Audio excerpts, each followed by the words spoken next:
உலகம் இன்று நம் கையில் இருக்கிறது. ஒரு செல்போன் மூலிமா உலகத்தையே நாம் கண்காணிக்க முடியும். பல பேர் எனக்கு கஷ்டமாக இருக்கே, அதனால் நான் ஒரு இடத்துக்கு வேலைக்கு போனேன், அந்த வேலை செய்கிற இடத்துல என்ன அடிமையாக நினைக்கிறாங்க, அடிமையாக நினச்சாங்க, அடிமைப்படுத்தினாங்க, பெரிய மன உளைச்சலில் இருக்கேன், மன கஷ்டத்தில் இருக்கேன், என் குடும்பம் போச்சு, என் வாழ்க்கை போச்சுன்னு இந்த காலத்துலேயும் அதுவும் நம்ம தமிழ்நாட்டில் அடிமை பண்ணுறாங்கன்னு சொல்கிறத கேட்கும்போது ஆச்சரியமாக இருக்குது. அதை பற்றி பார்ப்போம். ஆளை பூட்டி வைக்கிறவங்களுக்கு யாருக்கு அதிகாரம் கொடுத்தது? வச்சது கரெக்டாக தப்பா? நீங்கள் போல வீட்டு தவிர அப்புறம் பார்க்கலாம். அந்த அம்மா கேட்டு வீட்டை பூட்டி வச்சு போட்டு வாய் பேசுறீங்க. வீட்டு வேலைக்காக வந்தேன். அது ஃபோன் பண்ணி கேட்டதுக்கு வேலை இருக்குமா, நீங்கள் வாங்கம்மா, நாங்கள் பார்த்துக்குறோம் அப்படின்னு சொன்னாங்க சார். 3 நாள் வரைக்கும் நல்லா பார்த்துக்கிட்டாங்க, எந்த பிரச்சனையுமே கிடையாதுங்க சார்.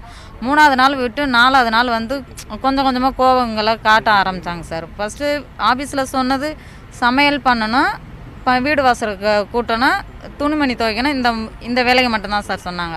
நைட்டு 12 மணி 1 மணி 2 மணி ஆயிடுச்சுங்க சார் நைட்டு தூங்குறதுக்கு. 2 மணிக்கு தூங்கிட்டு காலையில் 5 மணிக்கே எழுந்திரிச்சு அவங்களுக்கு 7 மணிக்குள்ள சாப்பாடு ரெடி பண்ண சொன்னாங்க சார். என்னால் முடிஞ்ச அளவுக்கு நானும் பண்ணி கொடுத்தேங்க சார். அவங்க தூங்கி எந்திரிக்கிறதுக்கு 9 to 10 மணி 10:30 ஆயிருங்க சார் எந்திரிக்கிறதுக்கு. அவங்க லேட் பண்ணிவிட்டு டெய்லி ஒன்றால் தான் லேட் ஆகுது, ஒன்றால் தான் லேட் ஆகுதுன்னு சொல்லிட்டு அடிக்க வராங்க.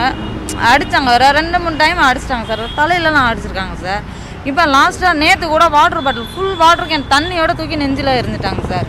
பெரிய இரும்பு கம்பியை தூக்கி கொண்டாந்து இருக்கேன். எனக்கு நான் 5ஆவது நாளே நான் சொல்லிட்டேன், நீங்கள் பேசுகிறது எனக்கு பிடிக்கல, நான் ஊருக்கு போகிறேன், என்னை ஊருக்கு போகிறதுக்கு எனக்கு விட்டுருங்க, உன் இஷ்டத்துக்கெலாம் எங்களால் விட முடியாது, நாங்கள் சொல்கிறத கேட்டு இருக்கிறதா இருந்தால் இங்கே இல்லைன்னா உனக்கு சம்பளமே கிடையாது, நீ அத்துமாரி ஏதாவது பேசினேன்னா உன் மைனை ஆளை வச்சு நான் இங்கே இருந்தே ஆளை வச்சு நான் தூக்கி கொலை பண்ணிடுவேன், உன்னையும் கொலை பண்ணால் உனக்கு கேட்குறதுக்கு யார் இருக்கா அப்படின்னு சொல்லிட்டு இந்த 10 நாளாகவே ஒரே மிரட்டலாகவே மிரட்டிக்கிட்டு இருக்காங்க சார். இந்த மாதிரி என் பையன் கால் பண்ணியிருக்கிறான், சொசைட்டிக்கு வர சொல்லியிருக்கிறாங்க.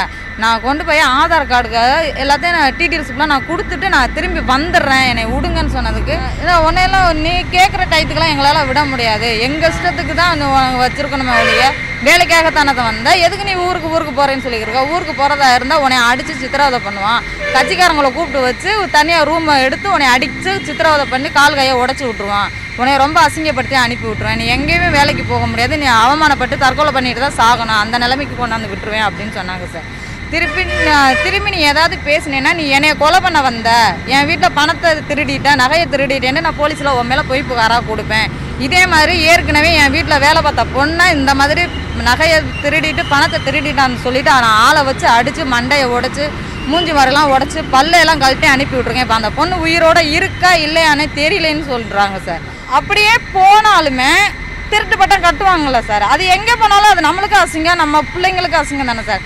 அதனால அந்த என் பையனை கடத்தி நான் கொலை பண்ணிடுவேன்னு சொல்லும்போது ஒரு பெத்த மனுஷன் என்ன சார் பண்ணுவான்.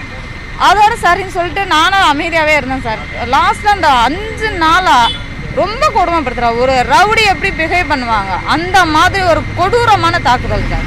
இரும்பு கம்பியெல்லாம் எடுத்துகிட்டு அடிக்க வர்றாரு. நேற்றுக்கு நாள் பெல்ட்டை கழட்டிட்டு மாடிப்படி வழியாக விரட்டிட்டு வர்றாங்க சார். ஃபுல் ரூம், வீடு டோட்டல் ரூமில் லாக் தான் சார், உள்ள லாக்கு வெளியில் லாக்கு, எங்கேயுமே போக முடியாது. 18 நாள் ஆகுது, 18 நாள் நான் வெளியிலே போனது இல்லைங்க சார். அவங்க வீடு மாறி வந்தாங்க சார். அந்த வீடு மாறுறதுல இருந்து இது வரைக்கும் தூங்குறதுக்கு 3 மணி 4 மணி ஆயிரும்.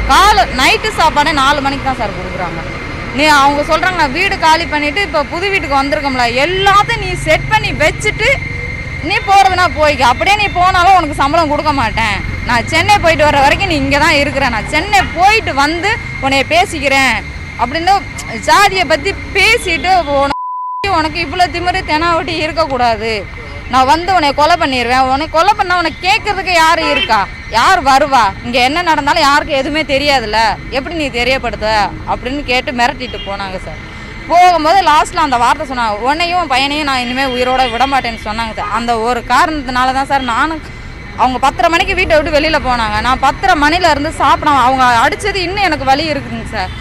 அப்படி சொல்லிட்டு போனேன். நான் 10:30 மணிலேருந்து ஈவினிங் 4 மணி வரைக்கும் யோசனை பண்ணிக்கிட்டு அழுதுகிட்டு என்ன பண்ணுறதுனே புரியாமல் உட்காந்துக்கிட்டு இருந்தேன். அப்போ தான் சார் என் பையனுக்கு ஃபோன் பண்ணேன்னு என் பையன் சொன்னான், நான் வேணால் போலீஸில் கம்ப்ளைண்ட் பண்ணவாமா அப்படின்னு கேட்டாங்க சார். அவனுக்கு வயசு 17 வயசு தான் ஆகுது. இப்போ ஒன்றை இவ்வளோ தூரம் சித்திரவதை கொடுமைப்படுத்துகிறாங்கன்னா சும்மா விடக்கூடாதுமா, நான் வேணால் இங்கேருந்து கலெக்டர் ஆஃபீஸ் மூலம் நான் கம்ப்ளைண்ட் பண்ணுறேம்மா அப்படிங்க. அப்போ கூட நான் சொன்னேன், இல்லை தங்க வேண்டாம், நான் வீட்டுக்குள்ளே இருக்கிறேன், நாளைக்கு ஏதாவது பிரச்சனைனா அவங்க வந்து ஒன்றை தான் கடத்துவேன், ஒன்றை தான் தூக்குவேன், கொலை பண்ணுவேன்னு சொல்லி மிரட்டிகிட்டு இருக்கிறாங்க. எனக்கு ஏதாவது ஒன்றுனா பிரச்சனை கிடையாது, உனக்கு ஏதாவது ஒன்றுனா நான் என்ன பண்ணுவேன் அப்படின்னு சொல்லிட்டு, நீ எதுவும் பண்ண வேணால் நான் யோசித்து நான் பேசிக்கிறேன், நீ கம்முனு இரு அப்படின்னு சொல்லிட்டு இருந்தேங்க சார். அப்போ தான் யோசனை வந்தது, சரி கண்ட்ரோல் ரூமுக்கு ஃபோன் பண்ணி என்ன கேட்போம் அப்படின்னு சொல்லிட்டு, அதோட என்ன ரிலேட்டிவ் ஒருத்தவங்க வக்கீலாக இருக்கிறாங்க, அவங்கக்கிட்ட கேட்டேன், இந்த மாதிரி பண்ணி சித்திரவதைப்படுத்துகிறாங்க தம்பி, என்ன பண்ணலாம் அப்படின்னு சொன்னாங்க. அப்போ நீங்கள் 100க்கு ஃபோன் பண்ணுங்க, அவங்க வந்து பார்த்துக்குருவாங்கம்மா, அவங்க கண்டிப்பாக ஹெல்ப் பண்ணுவாங்க, நீங்கள் பேசுங்க அப்படின்னு. அதுக்கப்புறம் கண்ட்ரோல் ரூமுக்கு ஃபோன் பண்ணி பேசினதுக்கப்புறம் போலீஸ்காரங்க எல்லாருமே வந்தாங்க சார். அவங்க வந்து பார்க்கும்போது வீடு எல்லாமே லாக்கில் தான் பூட்டு போட்டு தான் தொங்கிட்டு இருந்தது. இப்போ அவங்க தான் சொன்னாங்க மேலே இருந்து கீழே வாமா அப்படின்னு சொன்னால், கீழே வந்தால் ஃபுல்லாக லாக்குங்க சார். ஒரு வீட்டு வேலையை கூட்டிகிட்டு வந்துட்டு ஒரு கார் தொடங்கின்னு சொன்னால் அந்த காரை எப்படி சார் ஒரு லேடி எப்படி சார் துடைக்க முடியும்?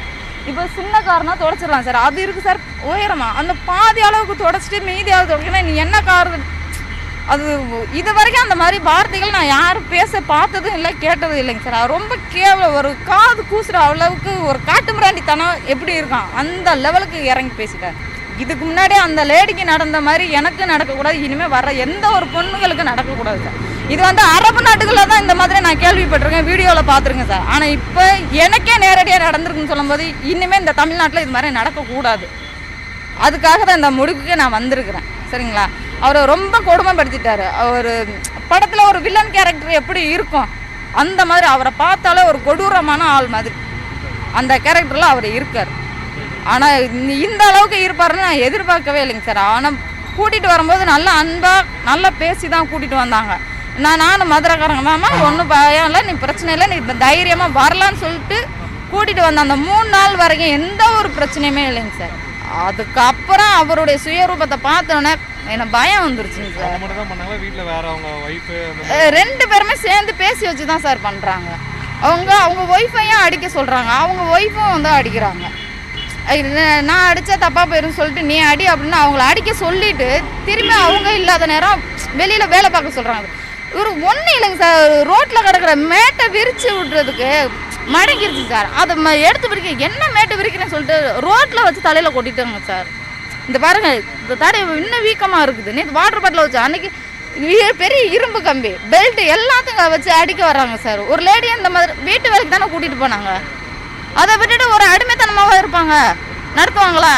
இது நியாயமா? என்னுடைய பவர் தெரியாமல் நீ பண்ணுற, நான் கட்சிக்காரங்களை வச்சு உன்னை என்ன வேணாலும் நான் பண்ணுவேன். ஆஃபீஸ் ஸ்டாஃபை விட்டு கூட்டிட்டு கொண்டு வந்து வச்சு அடிக்கிறாங்க சார். எதுக்கு இவ்வளோ பேட் வார்த்தை எதுக்கு நீ பேசுகிறா? அரசியலில் இருக்கிற ஒரு தொழில் பண்ணுற ஒரு பிஸ்னஸ் பண்ணுறா, உனக்கு 1008 பிரச்சனை இருக்கான், அதெல்லாம் அவங்க கிட்ட காமி. அதை விட்டுட்டு வீட்டில் வேலை பார்க்குற என்னட்டையா காமிக்கணும்?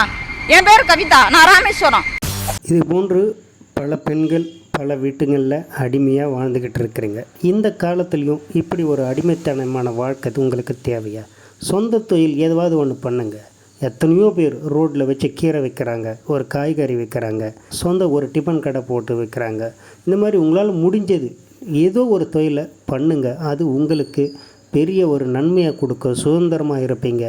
இதுக்கான வழிகாட்டுதல் ஆலோசனை பல இடங்களில் பல பயிற்சிகள் கொடுக்குறாங்க. முதல் வாழ்க்கைன்னா என்ன, வாழ்க்கை கல்வின்னா என்னன்றதை முதல் கற்றுக்குங்க. இது போன்ற கஷ்டத்தில் இருக்கிறவங்களுக்கு கை கொடுக்கறதுக்கு பல அமைப்புகள் இருக்குது, பல இயக்கங்கள் இருக்குது, பல சோஷியல் அமைப்புகள் வந்து பல பேருக்கு உதவிகளை செஞ்சுக்கிட்டு இருக்கிறாங்க. ஆன்லைன் மூலிமா யாரையும் நம்பி எதைக்காகவும் எங்கேயும் யாரை தேடி போகாதீங்க. ஆன்லைன் மூலிமா உங்கள் வீட்டிலிருந்து உங்கள் செல்ஃபோன் மூலிமாவே அந்த பயிற்சியை கொடுக்குறாங்க. அந்த பயிற்சியை அட்டன் பண்ணாலே உங்களுடைய வாழ்க்கையை உங்களால் மேம்படுத்திக்க முடியும். எந்த உடல் உழைப்பும் இல்லாமல் பல லட்சங்களை சம்பாதிக்க முடியும், சாதிக்க முடியும்.